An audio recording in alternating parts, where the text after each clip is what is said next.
Right, hello everybody, it's the MP here again with another commentary, and tonight we're going to do the first three episodes of Doctor Who, The Talons of Weng Chiang. Story, the last Philip Hinch's story, but we'll get into that as we go. I'm going to push play on it on the disc, so we'll get your discs in and get ready to push play in 3, 2, 1, now. And it's the famous time tunnel effect. As you can sort of hear, as I put it a bit low, it might be a bit loud for you. But yes, we'll do the first three and I'll put the other three out at some point very soon, because we're going to take this in bits because it's quite a long story, isn't it? Of course, this was the last produced story, The Talons of Weng Chiang, by Robert Holmes of Philip Hinchcliffe, who was Doctor Who producer for Tom Baker's first 3 seasons as the Doctor. And there's Dudley Simpson there. He used to be the composer on the show up to the late 70s, until John Nathan Turner took over and threw him out. And here we are, he's one of the, a couple of great actors here, John Bennett and, Christopher Benjamin, who showed up in the new series in the Unicorn and the Wasp episode.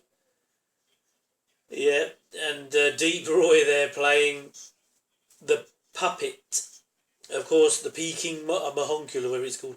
But Deep Roy is probably more famous than all of them by now, being the, I suppose of Latin note, he was the Oompa Loompa in the horrible Johnny Depp, Charlie and the Chocolate Factory, and that was bad. Oh dear.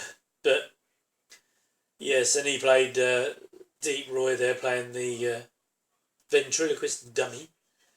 It was also in Blake 7. He did loads of stuff. Always playing. I think he broke his shoulder on Blake 7, but there you go. John Bennett, obviously an Englishman done up as an Asian, which is very bad, I suppose, but this is 1977, so you just have to transport yourself back to those times. I'm sure they made all the excuses that there was no other actors available, but there we have a Chinese Asian actor there.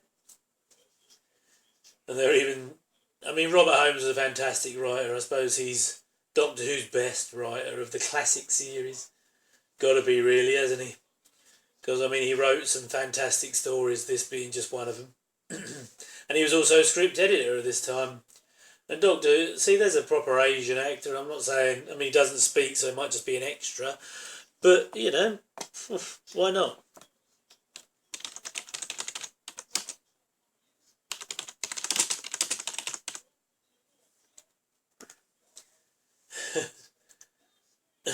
This weird cab driver, he's the only Cockney in it, I think. I think Christopher Benjamin tries to do Cockney, but it's pretty rough. And it's weird that I know they had to, but they used the John Bennett as in this role, but his eyes look sort of weird. Looks like he's got 2 egg cups sort of cut in half put over his eyes.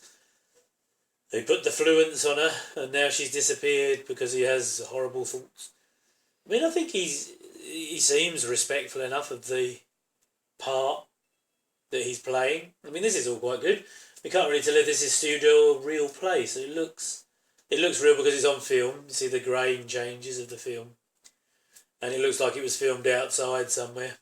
But this might be where they did Resurrection of the Daleks. It looks a bit like that old crappy, doesn't it, Dockside. Oh, and here comes the TARDIS back to studio. See the T with the 2 blotted out windows there to make it a T? The 2 blurred out windows to give it the T. And Leela, see, everyone likes Leela, but she's not my favourite companion, which is a shame. And here's Tom, obviously the best Doctor of the classic era. I've got a soft spot for Peter Davison, but then he was my Doctor. But see the good production design there with the Lee Sing Cheng, poster. But Leela obviously wearing lots more clothes than she used to in these episodes. Playing a sort of boy character by the look of it. But I don't even know who Little Titch was, but I'm sure we can find him, can't we? He was probably some famous vaudeville. Oh no, God, they've even got films of him. A professionally 4'6" English all comedian dancer in the 19th and early century. Acrobatic and comedic big boot dance. Looks like he used to black up as well, which is definitely not a good thing. Oh, here comes the drunken Irishman, which has sort of got the Upazootics coming on. This is quite good because there's something down in there, so there's a horrible, rubbish hologram down there. But yeah, Robert Holmes, I think they were going to do a different story here as the last story, but it fell through because I think all the writers at the time, they couldn't really write Doctor Who properly. They seemed to start and then mess it up. So Robert Holmes, poor bugger, was trapped into creating another 6 episodes, or they would have just showed the test card, which Terrence Dix used to say, we were desperately trying not to show the test card at the end of the day. But, I mean, they threw money at this. Obviously, Philip Hemscliffe was going. He'd been written out of the series because, as producer, because they were getting some claims from windbag Mary Whitehouse, who just didn't have a clue about anything, really. But look at this. This is all Jack the Ripper. This is what Robert Holmes said, I think. He said this is all the Jack the Ripper sort of esque look of the time, you know. And here comes the dummy on his own, moving. Because this isn't the real times, this is the fanciful Sherlock Holmes romanticised version of the time. Cockneys lived there, which is a good joke from the Doctor. And Tom Baker originally from Liverpool, apparently, so they RP'd his accent away, didn't they? God. Him and Sarah Jane as well. Apparently there was some kind of Liverpudlian humour. They're killing him, but is he dead or they're shoving him in a barrel? I don't know what they're doing to him. Here we go, a bit of karate. Tom about 6'4". I'm surprised Tom did this because he was adverse to a bit of this, wasn't he? Oh, the nunchucks. Surprised they didn't ban this section, seeing as all Bruce Lee's films were removed. The nunchucks are removed from all Bruce Lee's stuff. Oh, and he's banging him on the head, sorry, God. But yeah, this is, there's the flying Bruce Lee kick there, actually. Looked like it, didn't it? Oh dear. I'm sure they had a rudimentary knowledge of... Are they all Asian or are they normal? Sort of, well, say normal, but white men done in Asian. He's going to trip one up, I think, catch one. There we go, boom, got him. Surprised Leela didn't get him, she was staggered after him there, didn't she? She didn't move very quick. But I mean, the production values here hold up today, I think, because this looks as good as anything they could do today, especially the filming, because so sharp cameras now, but this looks really good. And there's Tom going to go down the manhole. He nearly did, he didn't quite. And now is the Blue Guard, the policeman.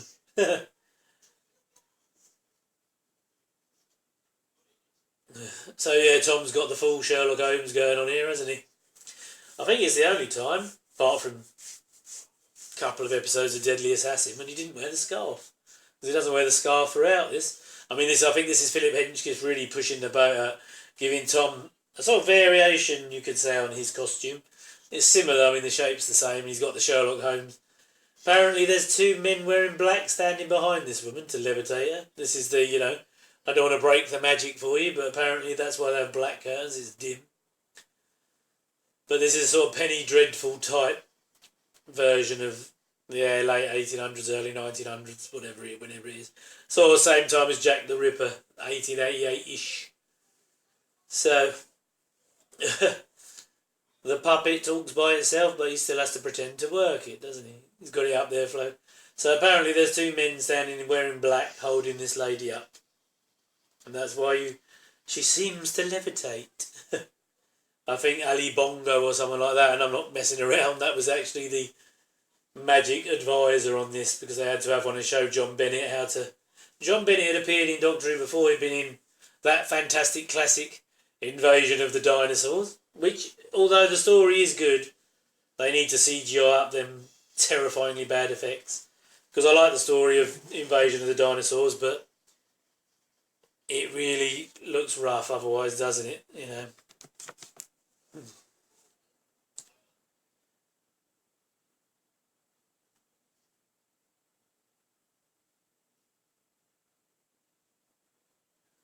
Yeah. Murder! Yeah. I mean, you might recognise Deep Roy's voice because he was in. I mean, he did do a lot. So he waves this sword around. So I suppose this is where he had to have the magical direction from Ali Bong. I think it was Ali Bongo. Someone. Yeah, some magic circle people came in and showed him. And he waves the sword to avoid the two guys that are holding her up. It's quite clever, I suppose. He's going to lift her up, but then I suppose the blokes behind have to be quite strong to lift her. Because I assume he's now standing between them. That's why I suppose that's why it's the wobbling effect, because they're holding her. I suppose if we put the contrast up, you can probably see the two guys standing either side. Yeah. But, I mean, this must have been done in a proper theatre. This can't be a set. So, um, oh, the blood coming out of the dummy. Oh, it's a bit strong for 1977 Doctor Who, eh? But Tom was really into his stride now, and he's playing the sarcastic, but really caustic, fun Fourth Doctor.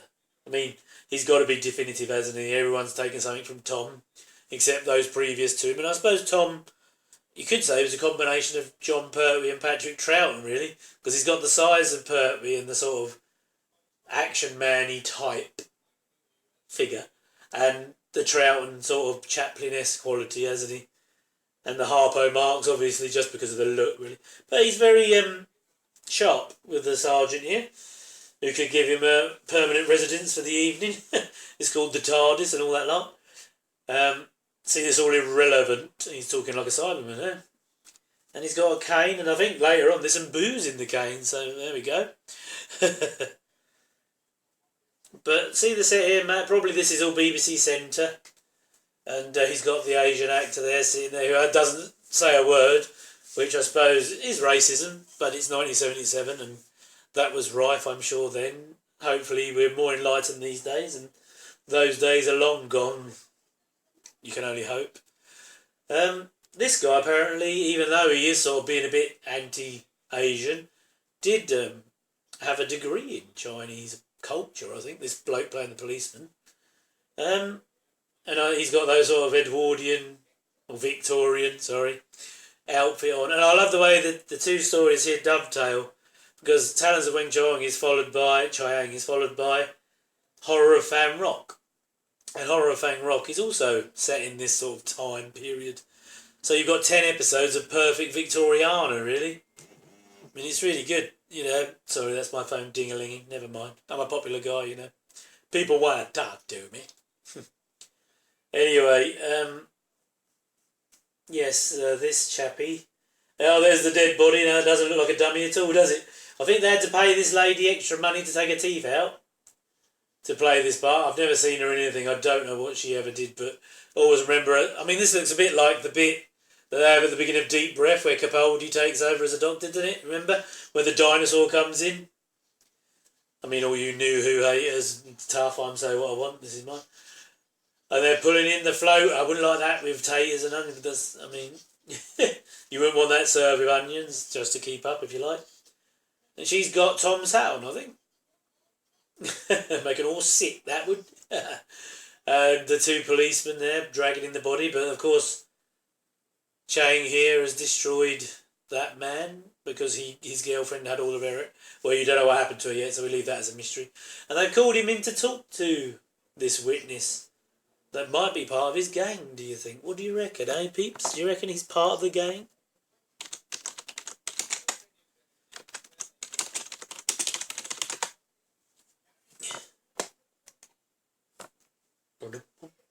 I mean, this is all well done, isn't it? It's well made. I mean, they've got the blinds, so you don't have to see a backdrop or anything. But the director of this was David Maloney, and he did move on to Blake 7. And he did direct it a lot and produced some of it, I think. I think he was a producer for the first 3 years, anyway. David Maloney, a great director of Who, directed many classic stories. Yeah, set in the 19th century.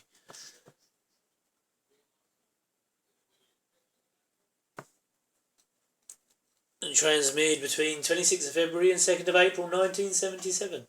And that's got that sort of green look. Looks like, the Harry Potter Order of the Phoenix, where they go to the flu network and all that, doesn't it? Behind him there, that green wall. And here we go. The poison looks like one of those little ruby things you could make a necklace out of. Back in the day, he palms this bit of scorpion venom apparently. The magic and mirror shows a trick. It must be so hot, Tom. He's got so many layers. So I'm assuming he's a really thin chap underneath all that lot, because he's got about 3 or 4 layers on there, isn't he? But looking good as always.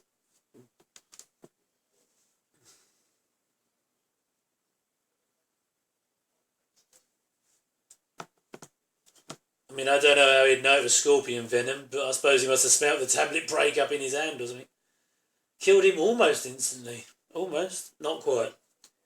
And there's the tongue of the black scorpion. One of the most dangerous criminal organisations in the world. And, even though, I bought this early 90s on VHS. And I went out specially to Maidstone. There was a little shop near where I live, the town sort of near where I used to live. And it had a little shop, and I saw it on the shelf, and it was about $10.99, and I hadn't seen it anywhere else. And I thought I've got to grab this, so I grabbed it one night. I think I just started working, so it was early 90s, and it was an abridged version, so it didn't have any of the episode breaks this will have, obviously. But nothing wrong with that, as far as I'm concerned. I don't mind an episode break. And I don't mind them being put together because it can speed up the pace, especially for a modern audience. I think you should have an abridged. They need to edit these down, really, for a mod, if they're ever going to show a doubt, But, if they ever do, they need to. This would be great if it was edited down. They could get rid of a lot of the. I know you lose some of the charm, and I'm calling sacrilege here, or giving sacrilege. But if you edited this down, made it, I don't know, what is the length of it completely?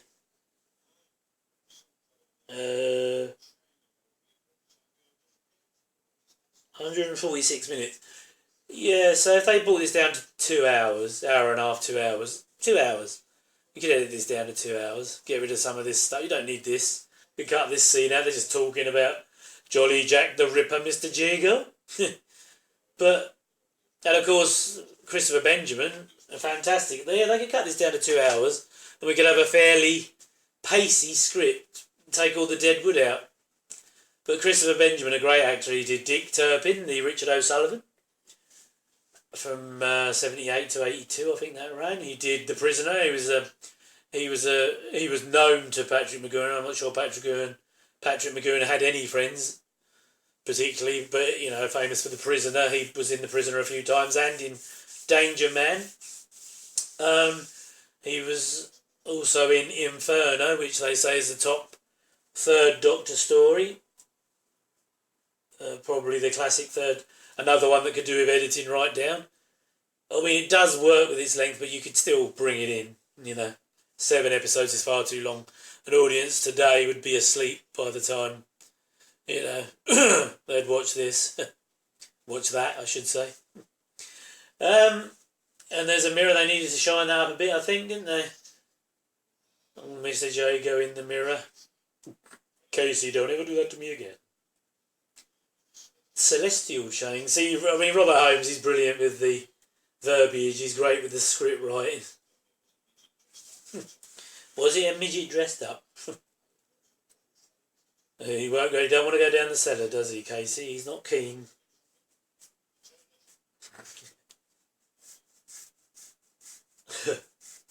Madness, isn't it, really? And anyway, they're dangerous. So he's going down here. This is definitely on location. They've got the fog machines going.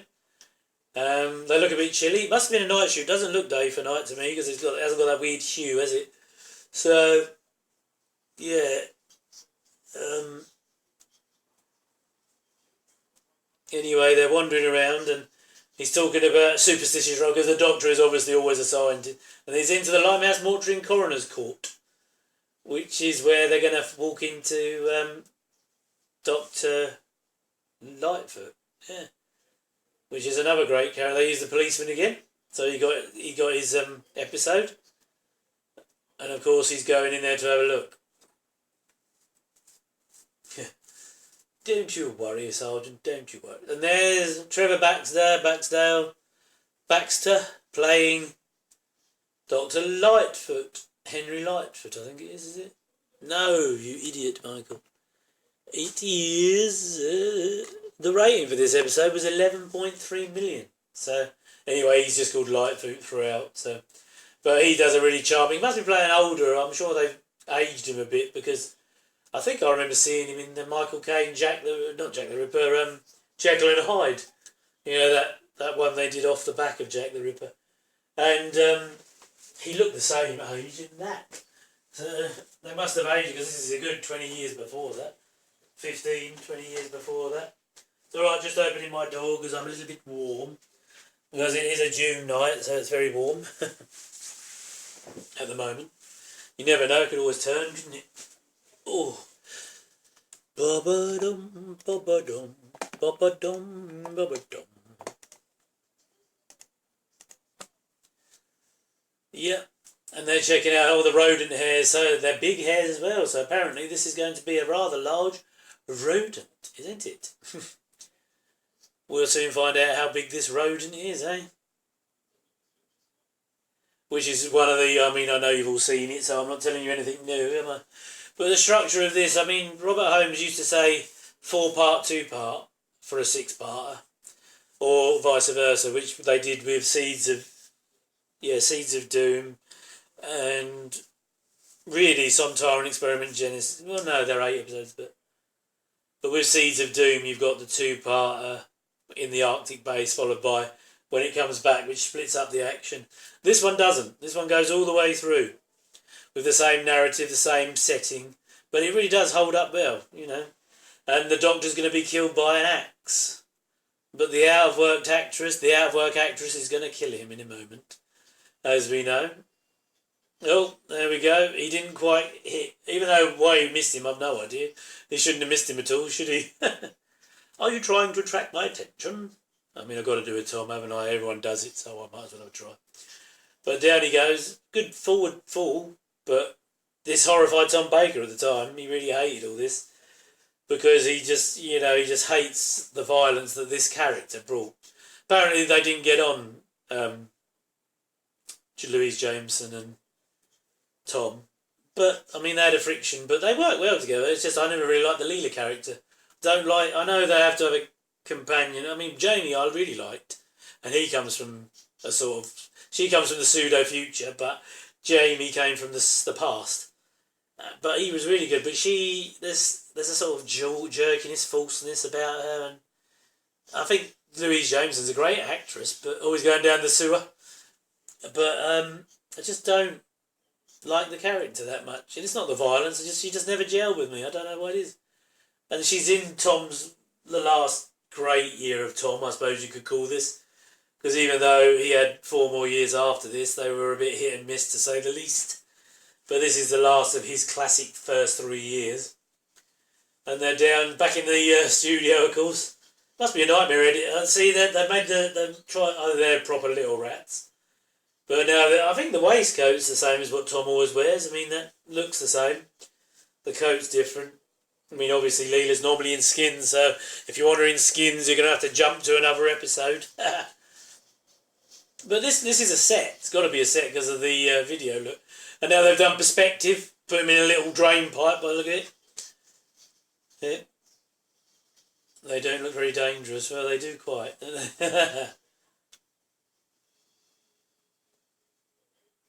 They're very cunning, yeah. And now he's going to find a big one. See, that's perspective, obviously.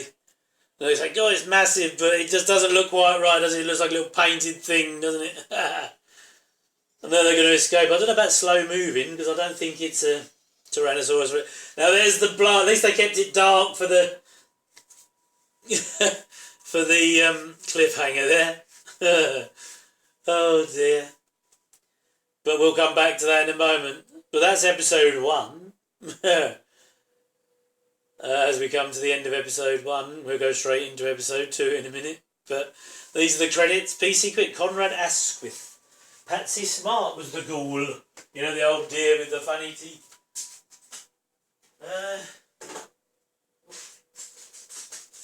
But yeah, 11 million people watched that episode, which was a stonking amount, really, when you think about it.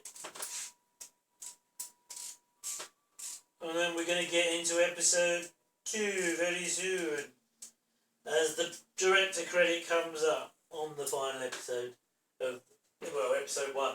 And here we go into episode 2.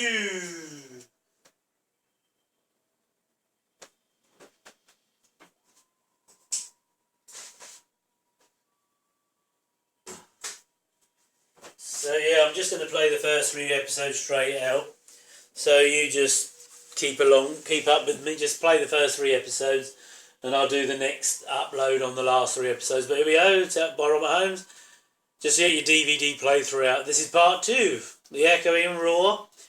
This is very dark, but that helps with this horrible cuddly toy, because I saw the making of this, which is on the DVD, and he looks really cheap and nasty. And there goes Leela up. Sees he threw some kind of flash bomb at it, I think. Oh dear. And he's climbing up the hole again with Lee. Talk about this curly hair. He's still got hair, but wow, a big mop of hair, didn't he, back then?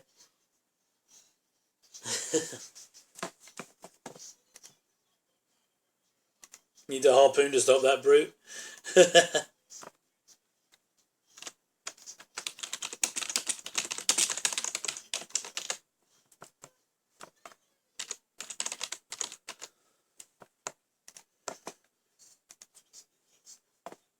Black as Newgate's knocker. Yeah. I've never seen Newgate's knocker, but it must be really black. So they're down the cellar set. Now, see, you can cut this stuff out and shorten the story. Because although it's good character stuff, it's just not necessary. Oh, well, there's that thing, but it weren't that old thing.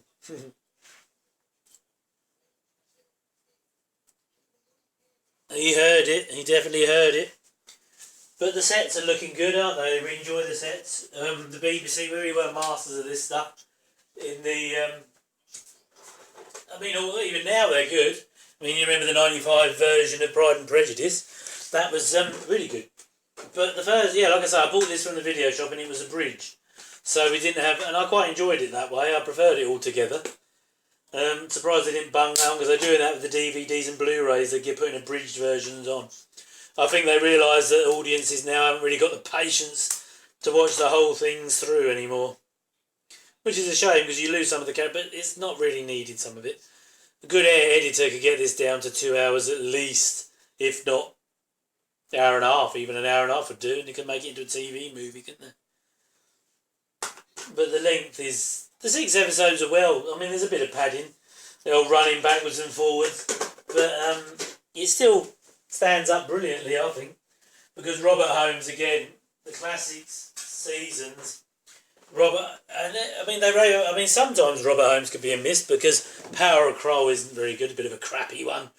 I mean, he's got the big... I mean, I was intrigued because I watched when I was younger, the Tom Baker tapes came out, and the Tom Baker Years, it was called. They bypassed Peter Davison. He must not have wanted to do that, because they went straight to Colin Baker after him. But I had the Tom Baker Years, and he sits there watching bits of the episode. Sort of precursor to commentaries, I suppose. But anyway, Mr. Jago is going to be hypnotised, because he's going to forget what he's seen. And he's going to... Because this was going to be the Master, apparently. But because he'd been in The Deadly Assassin, and Robert Holmes wasn't keen on the Master, he decided that, no, we won't do that. We'll have a different villain.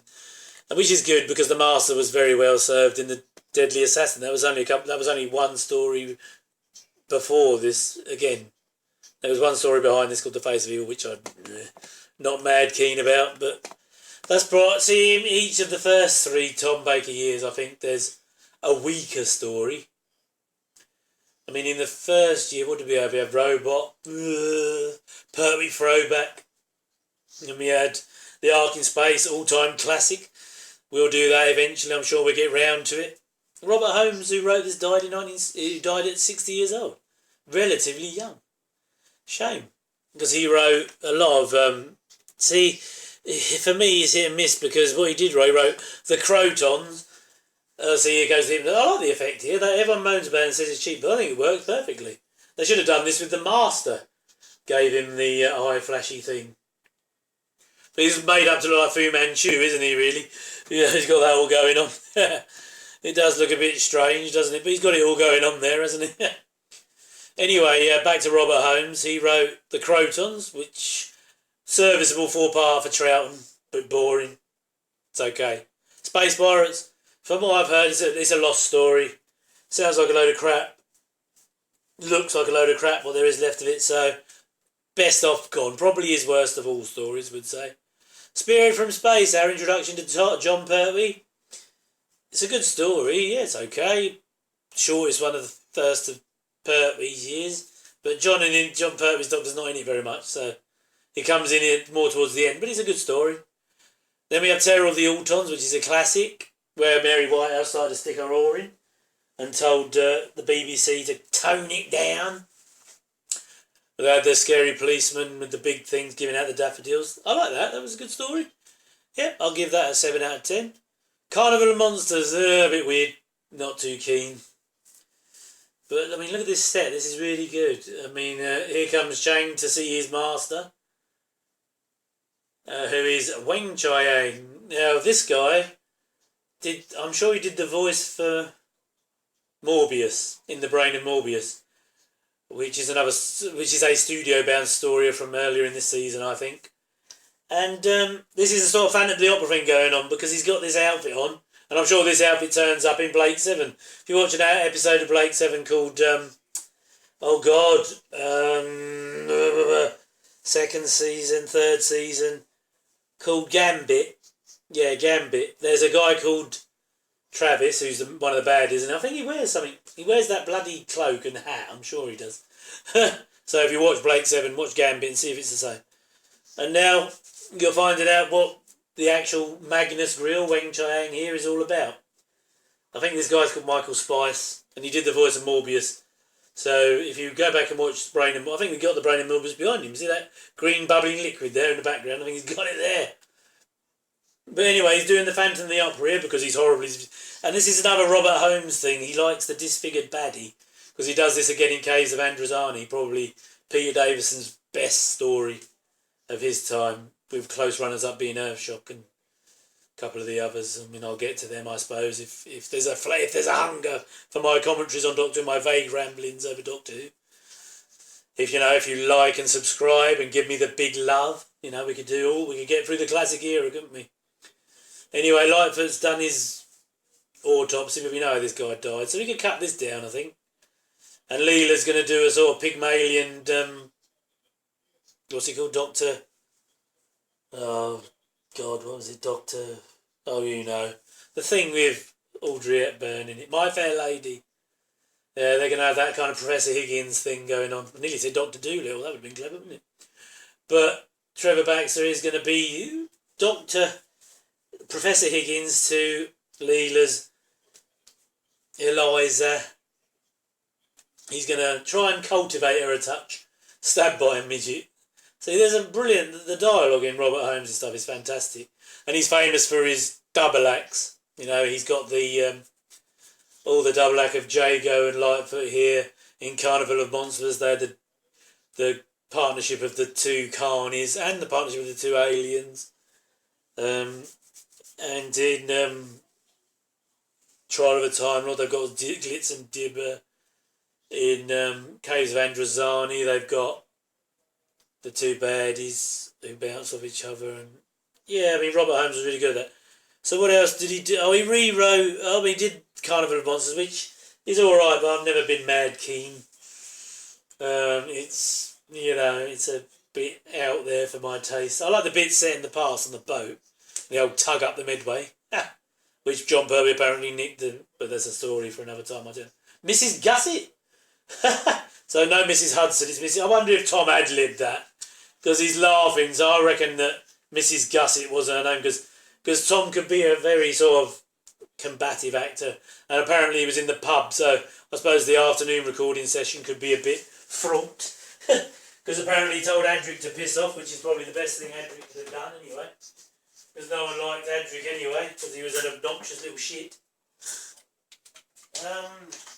We'll probably talk more about him when we get to the Peter Davison later Tom Baker era, but I think Matthew Waterhouse went up to Tom Baker in the pub when he was starting out, tried to stand next to him, and I think Tom told him to piss off. Which is probably the best thing for him, because I don't think Waterhouse was a good actor at all. I mean, when you imagine this level of acting in this, even though sometimes maybe because that's bordering on camp, but it's still so much better than what we would get at the end of Tom Baker and mostly Peter Davison, even Colin Baker. Oh God, when we get to some of his rubbish, oh dear. I mean, the first four Doctors are classic cast. I mean, Hartnell doesn't do it for me. Troughton, Pertwee and Baker. Peter Davison, I've got a soft spot for. He's a great actor. I think he was a brilliant Doctor. Colin Baker, no, he's probably my least favourite of all Doctors.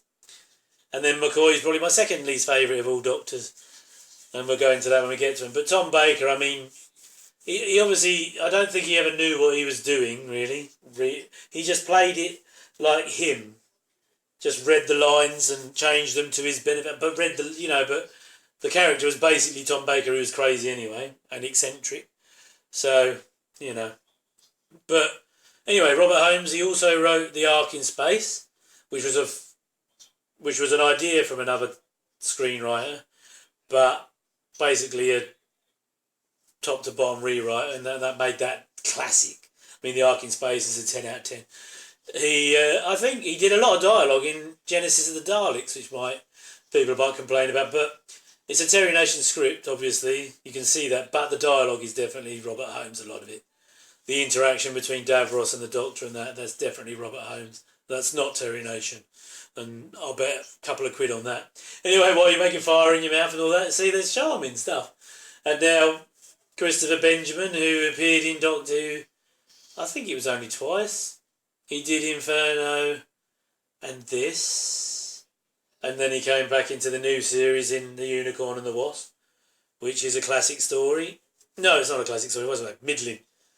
I mean, I'm not the big all fan of David Tennant, and if I do a few of his, I like him, but he's too overloved, if you know what I mean. So I sort of rebel against that kind of thing, because I'm weird. Anyway, Robert Holmes, yeah, so Tom's showing us his magic, the Doctor's showing us his magic now. He's taking this must have been Ali Bongo again. The great Supremos and all these magic circle people who were showing him at the time. See, this is good. I mean, he's got the old frying pan here and he's going to bring a bird out of it. There you go. A dove. For the wings of a dove. And now, yeah, Tom's definitely doing I suppose, but he said he played Sherlock Holmes on the stage and failed. I think he did on the telly, but I've never seen it. And now he's going to see if... has that got his Time Lord consciousness in it, that watch? Don't you look like the Tennant watch from Family of Blood and Human Nature? Now that was a good acting part from Tennant when he played that was good, but because I can't imagine Tom being able to do that, to be honest. Because Tom is basically always playing this, so he's got the seriousness and the funniness, and he can play the two things. But I don't know if he could do what Tennant did in Human Nature, which is like play versions of himself, different versions. I mean, that shows what a good actor Tennant is, I suppose. But because Tom's just basically him playing him, and yeah, they're talking about being under the influence because the cabbie, because now he knows that the cabbie was there. See, but this is what Chiang told him to forget because he didn't want. But I remember watching this on my grainy VHS, and it was classic days. I used to sit in my bedroom and bung it on before I go to bed because I was working then. And I know it sounds sad, but I'd watch it before bedtime. Classic stuff. I used to enjoy myself. And watch it most nights. It was one of my favourite bedtime VHSs. Never got worn. I gave it away to a little boy when DVDs were coming in. I bought this instead. And he'd like to see the cellar, so he's going to take him down the cellar now. Oh, and that's a car covered in straw there because they couldn't find the owner. And he's got a bar of soap in his hands, and he's got his hand up the puppet. I'm sure Deep Roy's enjoying being fondled by John Bennett there. But John Bennett played a colonel in Invasion of the Dinosaurs, very different. So you can say he's a really good actor. I saw him in Jonathan Creek, but not long before he died. Played a really scary guy in that. But John Bennett, I think he was in The Fifth Element. So he's had a massive career. I mean, you obviously can't recognise him behind the weird egg cup mask, but paper mache mask thing. But classic stuff. A great actor. I think he does the Asian accent okay. I mean, obviously, well, like I said, it should have been Asian, but there's nothing wrong with it. And we're down here in the cellar with Tom and Mr. Jago. Because I don't think Jago and Lightfoot meet until episode 3 or 4.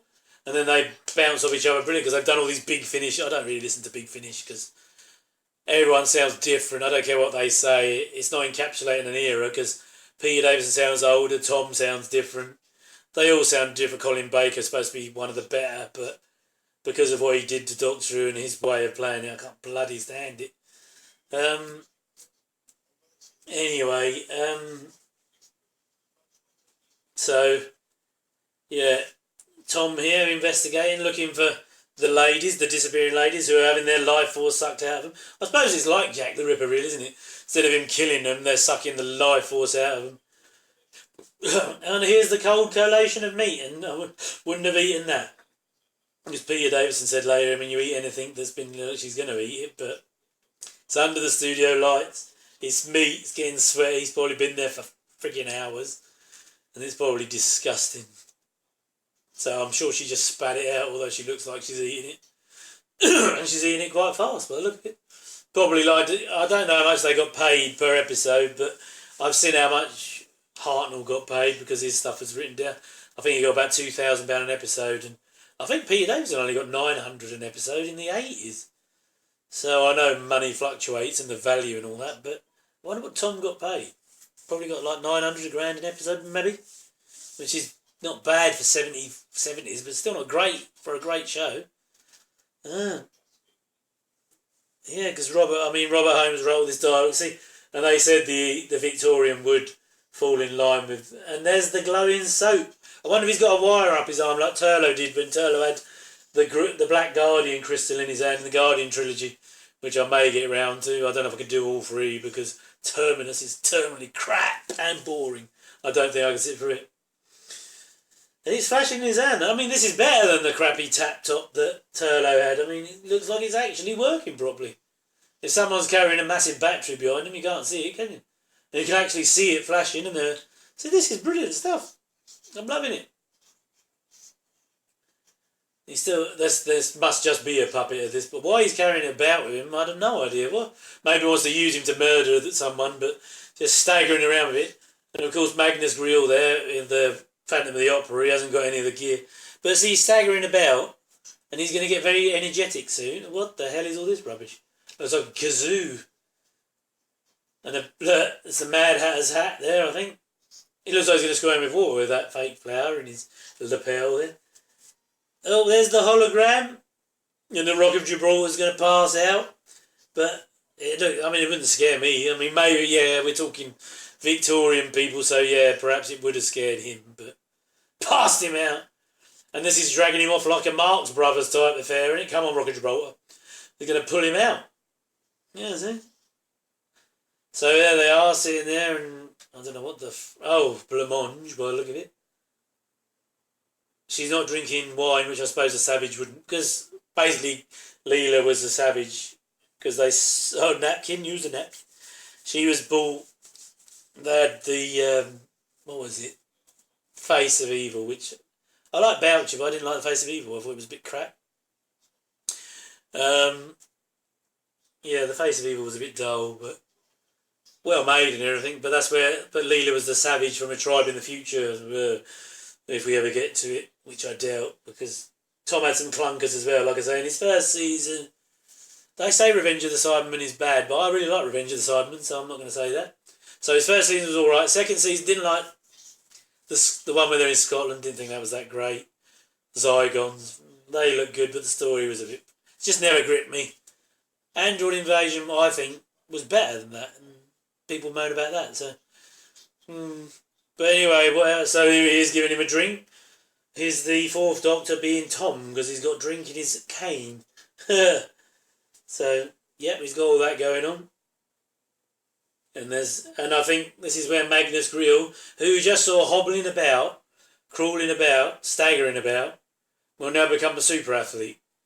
turns into a stuntman with great physical prowess. Are you ready for this? He'll be flying around this theatre like bloody Superman in a minute. He'll be swinging like Batman, swinging around everywhere. And oh dear. And Revenge of the Cybermen, I think, was written by Kit Pedler, who created the Cybermen, and I think Robert Holmes rewrote that. So and everyone says it's clunky, but I love the dialogue in that, fragmentised and all that stuff. So no. So Robert Holmes was doing double duty. He was a script editor and rewriting everything, like Eric Sayward did later, but about a million times better. Oh, there's the horse's head. The Dobbin head from Rent a Ghost got thrown at Tom as he landed. I don't know if Tom did that. He's in the basket. It's a basket case. I'm sure the stuntman did that little fall, although Tom might have done, because he broke his shoulder on some Taran experiment. So I'm sure he could do a few stunts. But here we go. This still looks studio to me, but it's going to change grain again. But this must be the theatre, because I can't believe they built this set. So they must have the video cameras on here, and it's going to turn to film very soon. You'll see the change in the style in a minute. But see, he's moving around, so we're assuming that because he's not talking, he's now a stuntman. And he's going to start swinging it up large in a minute. Because I think we're coming to the end of episode 2. Remember, I'll do the first 3 tonight, because even I haven't got the attention span or gob to go on for 6 full episodes. I'll upload the other 3 very soon, I promise. If you're all there and you're hungry for it, drop a like. But there he is, up in the rafters. Now Tom's up there. There we go, swinging. This is still studio filming technique, but that was definitely not the actor swinging through. And it was definitely not, that was a stuntman, and it's not right for the part either, because he could hardly walk and he's coughing it up. Oh, and there he goes. Bye-bye, Tom. He's definitely hanging off the rafters now. I'm assuming he's about 2 feet off the ground. But, that's a stuntman. Oh, there's the old, you remember in the pirate films, they used to go down on the sword. The old Dougie Fairbanks thing, this is that. And now he's climbing down the rope like an athlete, so this must be Terry Walsh or, one of the main stuntmen on this. So, but, he would do nothing, would he, Mr. Jago? He'd be scared out of his mind. He'd probably lay him out again. Yeah, there he goes. And that doesn't work in real life, people. Don't hit someone on the back of the neck, they'll probably slap you in the face.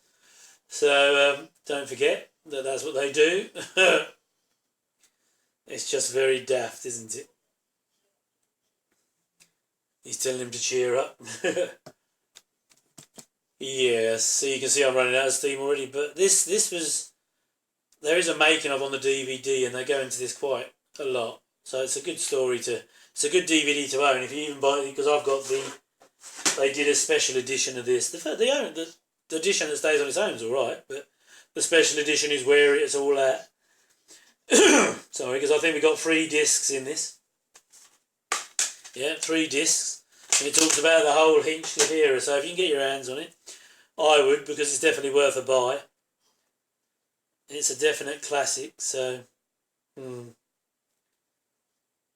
Oh, there comes... No, he's much braver, he's got his gun out, he's ready to face this up. So, see, they were talking of a spin-off for this, and it probably would have worked, but just don't see how, because the BBC can maintain the quality for a while, but even though they did do a lot of period stuff, I don't know if they could have... Well, you never know, because you'd have needed Robert Holmes to write it anyway, but...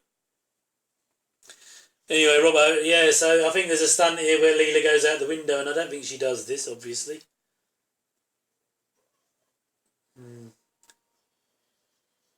Oh, here he comes, the midget's going to get... This could be the end of episode 2. Yeah, there we go. The cliffhanger to episode 2, peeps. The weird, scary doll heading towards Leela to kill her with the knife. I think she might survive. What do you reckon? Anyway, we're rolling down the credits for the episode. But yeah, another good episode. I think the ratings are a bit lower on this one. Let's go back to the page. This was 9.8 million, so yeah, we did have a fall off, but that's cliffhanger brought the audiences back for episode 3 because we jumped back up to 10.2. But when you think 10.2 must be a really good rating for these days. because I mean, not as many people. I don't know what the population was of England back in. Well, I'm talking English ratings, and I'm assuming this would have been top 10 back then. And there we are into episode 3. Remember, I'm just rolling the first 3 episodes on, so watch the first 3 episodes in unison, peeps. I could do it episodically if you prefer. I could break it down, but I just thought we'd whack the first 3 out. And but if you prefer, let me know below if you want me to break it just episodically. If it's easier for you to listen along to. But just play your DVD or your media files. Just play them all one by one for the first 3 and we'll be there, won't we? So this is a fairly long reprise. Episode length of part 3 is 21 minutes. So they obviously needed to fill it a bit because they were struggling to fill it with dialogue. It's the shortest episode of the 6. So they obviously needed to fill it up with something. So yes, we're going on here. Yeah, they've added a few minutes from the last episode to this one. So I reckon the script must have been running about 18 minutes. And they needed to add a few bits to it. Because I think Troughton in the 60s said he had to do a 5-episode story called The Mine Robber. Oh, the knife didn't stop him. Leela threw the knife as a hard nut and Lightfoot's out. He's been laid out. Oh, and now Chiang's got the gun and he's off. Just came in and took a gun. I know they want the cabinet, but why didn't they take the cabinet? Why did he get the gun? Why did he take? I know it's a good weapon to have, but why did he take it? I'm sure guns can't be that hard to come by back then. It's odd, isn't it, really? See, this sometimes comes on top of the all-time ratings for Doctor Who, but oh, there, that Stuart fell. Small enough to be Leela, but a brilliant window stunt there, straight through. Yeah, classic. And now we're back on location again. So we're assuming they knotted these together later on. I mean, the director does a good job because he gets all the location done. And does this make the Peking monk, is what they call it? Does they make it malfunction? Now it's had a knife in the neck because it goes a bit crazy as we get later into the story. Starts losing its mind because it's insane. It's some kind of pig thing. Yeah, really weird idea. Oh, now we're back to the dummy. Must be cold because Chen's got the old breath going on. Barrel, convenient barrel to get back indoors. The window weren't broke. Was that the same window she came through? Anyway, back to... They must have had this one carriage that they're getting their value out of it. They must have hired this for a while. Here they go. She's chasing the carriage.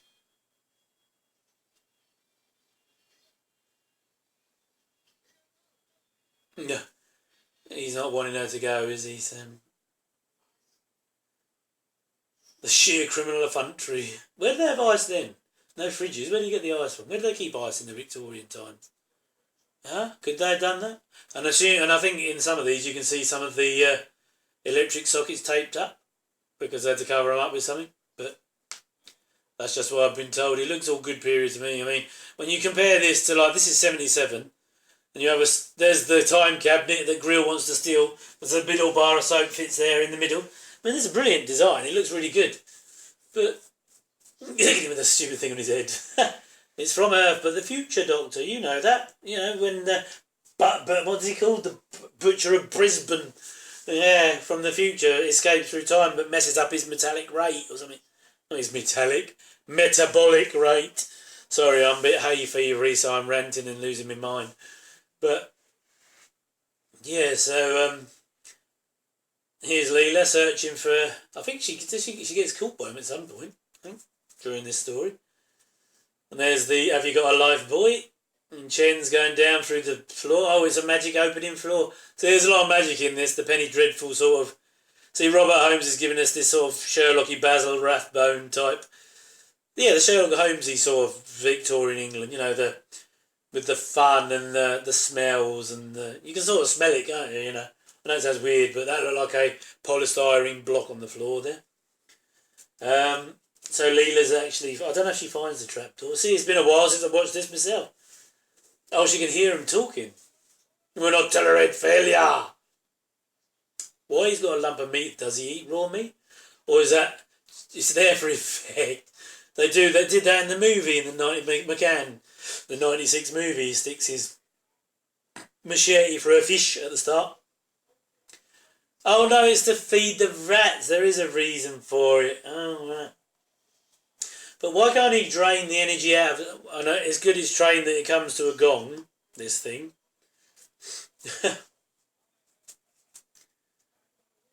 I grow weary of this hole in the ground. Well, he wants to get back to the future. I don't know. Does he want to get back to the future? Back to a future. I mean, this is obviously his escape. But you can see how the Master would have been under all this cover, and he would have been. I mean, it would have been the TARDIS. He'd have lost a bit of the TARDIS. You can see how it could have worked like that, can't you? You see, it's just been tailored and changed. But you can see it could have been the Master's TARDIS. He would have needed a key that could have been lost. So yeah, that and he had them because the Master was all emaciated in the Deadly Assassin. So you know it could have worked like that. But I think this is better. This was definitely a lot better. But of course he's ill again now. He's dying after he's got a massive magnifying glass there and a machete. But he's losing all his energy, so he needs all these prostitutes and women so he can draw their life force out. Why it has to be young women, I've no idea. I know they've got why can't be young men as well? I suppose that would have been too sort of homophobic at the time, or gay or homosexual at the time. Terry Nation did the book, which he probably truncated right down. It was called Revisitations for One, the box set this came on. And it had a couple of stories on there, but this is by far the best one. Because I think there's always a dud story in every season, but the consistency through Tom's first 3 years is brilliant. I don't think it's been matched, really, for absolute consistency of excellence. And this is the cherry on the cake, because then we get Graham Williams comes in and budgetary problems start happening. You know, inflation goes through the roof, and we have massive problems as far as that goes. And so he had 5 pence to make sets, and we get horrors like Underworld, which is a crap story anyway, story-wise, but it looks really crap. And now he's drawing all over the tablecloth because he wants to go down the river. He wants to go messing around on boats with his Birmingham firing piece, which you'll find. I think they've referenced that in the later series somewhere. And now he wants to go because he wants to find the rat. I think they're trying to find the lair of this Magnus Grill, and they can't find the trapdoor. So it's a vampire. See, they're using all these images from, I mean, you know, Bram Stoker and Dracula and all that sort of thing. They're using all that. He's got the line of the fleet and all that, and yeah, it's all clever stuff. And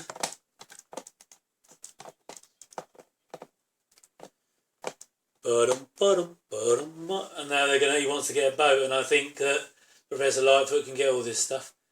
He's got the old typical Victorian garb on. He's not. But I'm sure this story must take place like basically over 2 days. They're awake for like 1 day or 2 days. But he's done it like real time, isn't it? If you know what I mean. So like an episode of 24, if you remember that older series from the noughties. And there goes the professor and elephant gun. Why would he have an elephant gun? I mean, he says that Lightfoot came from Asia because that's where he got the cabinet. Because Magnus Grill must have beamed down or materialised in the middle of Asia somewhere, China, and somehow lost his box, and Lightfoot's family got hold of it. Made in Birmingham, so he's saying they're going. What's the purpose of all this? We're going down to hunt the rat, mate. We want to find Magnus Grill down his hole in the ground because he's under the theatre. I don't know when they try. But I suppose you've got to stretch this out now. And Robert Holmes is thinking we're going to stretch this one out. All bit of daytime footage outside. Very nice. And that's a different carriage this time, I think. So, yeah, they had a couple. Yeah, so there you go. They had a few. Tarred up. I think that this is where Leela takes the place of the... I don't know what she is. She's either a prostitute or a cleaner. I don't know. She might be a prostitute. Don't say, obviously, because it's BBC in the 70s children's programme, apparently. But, of course, the Robots of Death preceded this, and that's a Chris Boucher classic. We might do that one day, because I'm not going to do all of Doctor Who, because I don't think I'll go for the dross. We'll just do the classics, and maybe a few drossy ones for a laugh. Might do the Twin Dilemma, which was the end of Doctor Who for me in the 80s. Oh, he's using his hypno beams that they can do on film as well. Oh no, I think they might be in the studio doing that because they've got this weird one-face shot of him, so they obviously can't do that kind of effect on film. And now she's being taken away because he needs her life essence. This looks dawny, doesn't it? Or dusk, late in the evening or early in the morning. Can't really say, but it's that sort of time. But it's got that sort of Jack the Ripper vibe going on, isn't it? But yeah, we'll cover some trout and we'll do each Doctor. We'll take a story out of each Doctor to start with.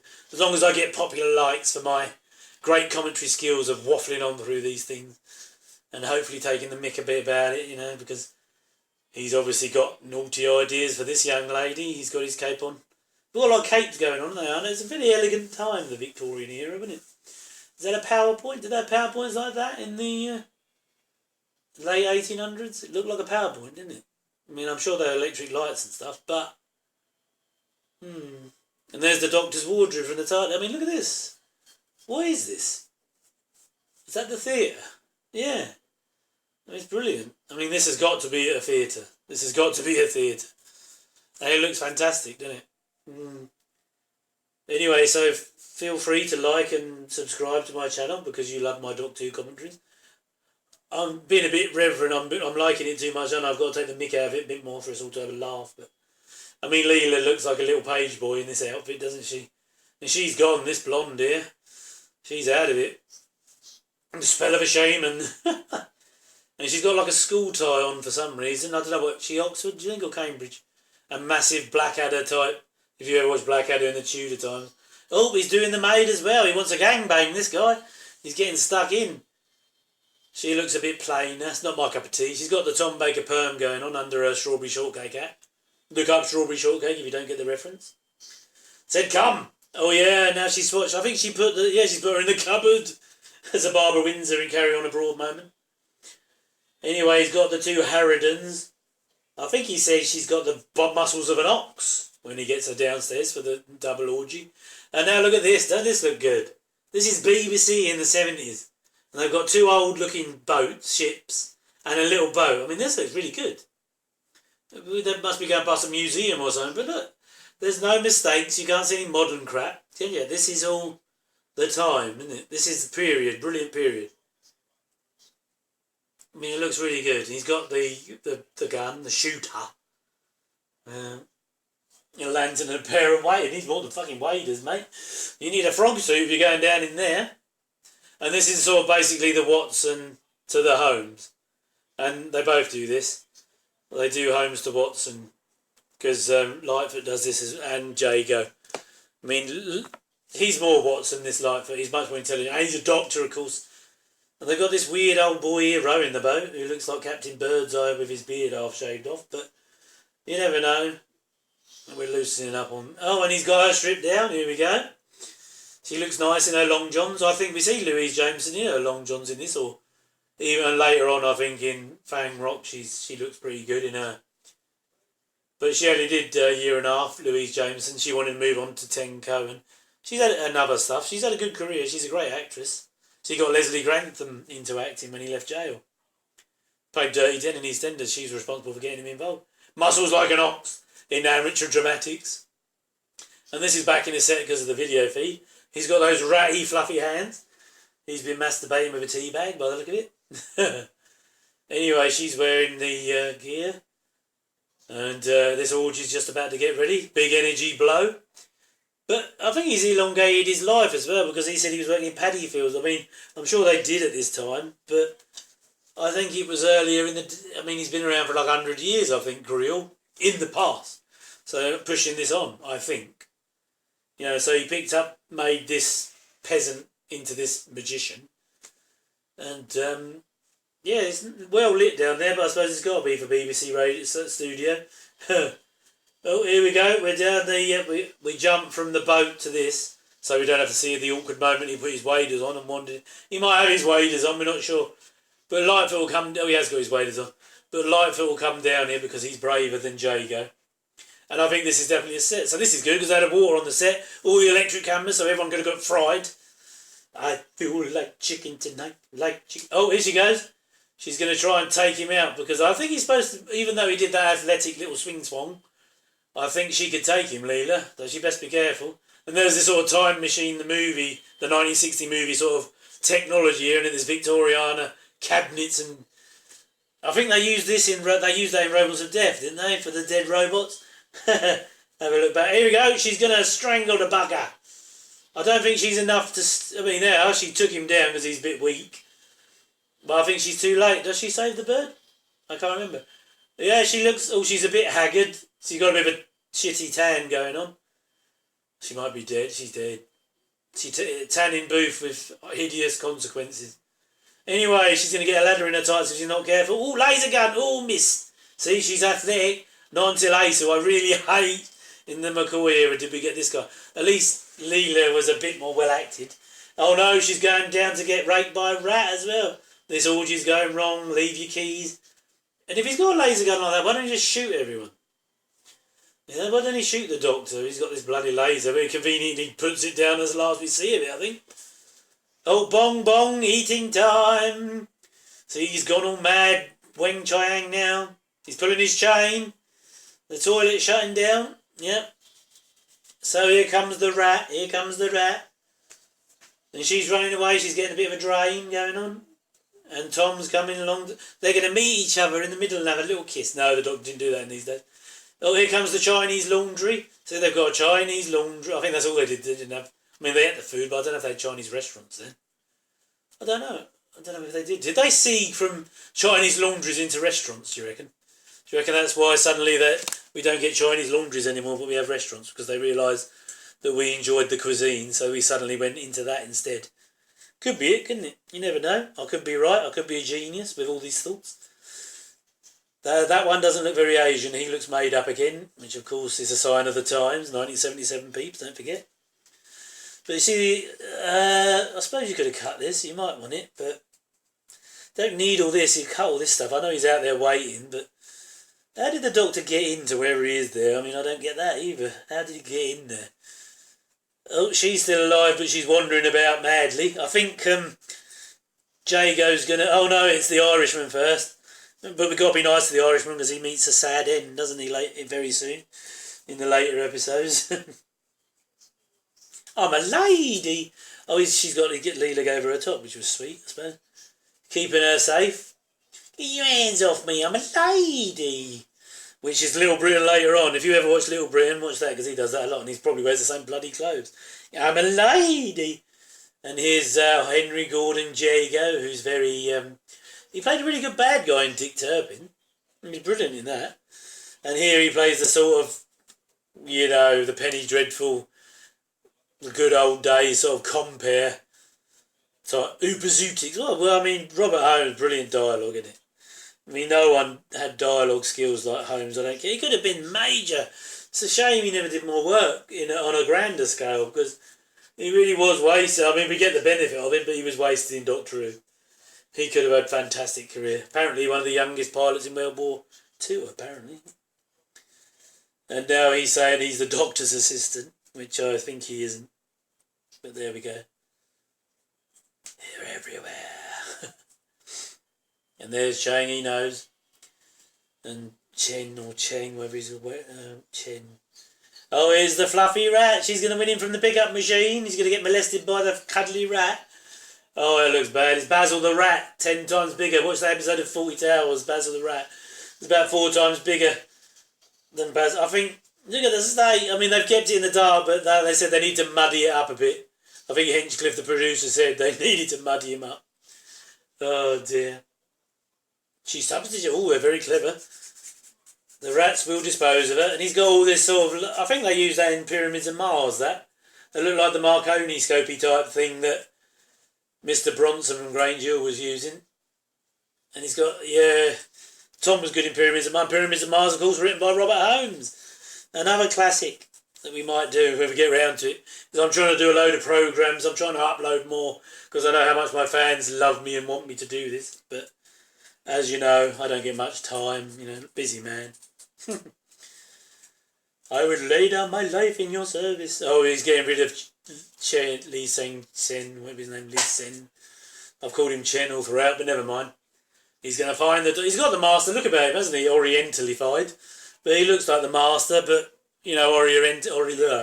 orientified. But now he's got to go. So he could have been. This is the mixture of the two masters: the emaciated master and the normal master. Playing. So Robert Holmes split the character of the master down. See, maybe that was his thought process. What do you reckon? He split the character of the master into the emaciated version and the sort of charming Chiang, whatever his name is.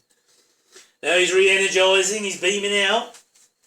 So you'd think he'd have got all this done quicker, wouldn't you? He's been down there for years. He's been on Earth for 100 odd years, whatever.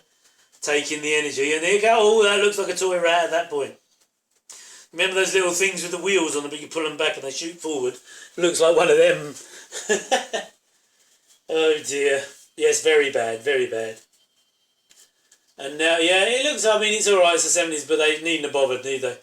They didn't have to do that. They could have muddied it up and done something else. Oh, he's got the blunderbuss out, he's going to blast it. Funny if he shot Leo now, wouldn't it? Oh, sorry, and then he couldn't reload and got hit by the rat. Oh, there, she's got it, and he's going to blast her. That was the end of the episode. Well, that's where we're going to leave it, my peeps. We've done the first 3 episodes. Aren't you impressed with me, eh? Well, we're going to pause her there. We're going to stop her there. And I will do the other 3 episodes. Tell me what you want below. Do you want me to do them episode by episode? I might do it like that, because it might be easier for you lot to digest out there in movie land and TV land. But anyway, this lot's going to be uploaded as a 3-episode block. So get your first 3 episodes of Talons of Weng Chiang together and play them all together, and we will be in perfect sync from beginning to end. I hope you enjoyed it, because that was a good time for me. Short episode indeed, but I really enjoyed it. So please like and subscribe, and we will take the mick out more Doctor Who as we progress through some of Doctor Who, and I shall do some more. But yeah, I'll upload the rest of this next time I upload. So anyway, this is MP signing off. Have a good evening. I hope you enjoyed my 3 episodes of the Talons of Weng Chiang.